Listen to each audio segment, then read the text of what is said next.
often I try and ask us to pray for something that's going on in the world or in the country. Election season is ramping up. The 2024 election will be here sooner than we know. And news headlines will all be dominated by political stuff increasingly as the days go by. I think this is going to be a very, very tumultuous political season. Former president is running again, and there's all sorts of strong feelings from either side about him and everything that goes along with that. And I think the polarization and hatred is just going to grow in our society, especially as the former president's under threat of indictment.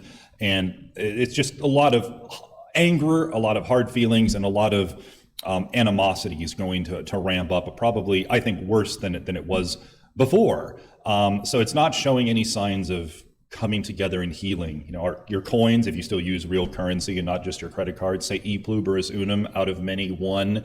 That's not true very much anymore in reality in American life. I think we should pray that Christians, no matter whether you're a small church like ours, with half the people missing today, or a huge church, but Christians in this country can model what it means to not be partisan ideologues for the Republicans or the Democrats, but to vote and think about voting as election season ramps up with the ethos of what would Jesus do? What would Jesus do for this person who's running for this position, in that position, in that position, in this ballot measure, in that ballot measure?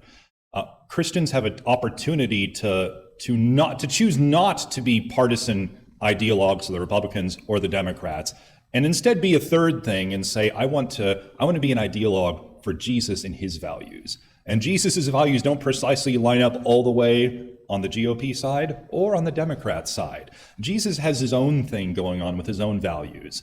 And we have a chance to model how to not be angry people if we think about what would Jesus have us to do on this issue, that issue, that issue. Sometimes it might not all line up with your preferred political party, what Jesus would do. There might be some gaps and things going all over the place. What would Jesus do? Think about that as we think about candidates, as you think about issues in your state, local, federal elections. How would Jesus vote if he had the opportunity to put his values into practice?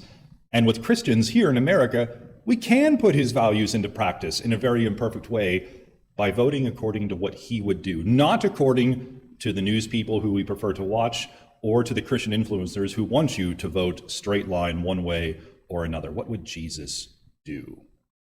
Or we can do that, or we can just become pawns in a polarizing society that wants each side to hate the other.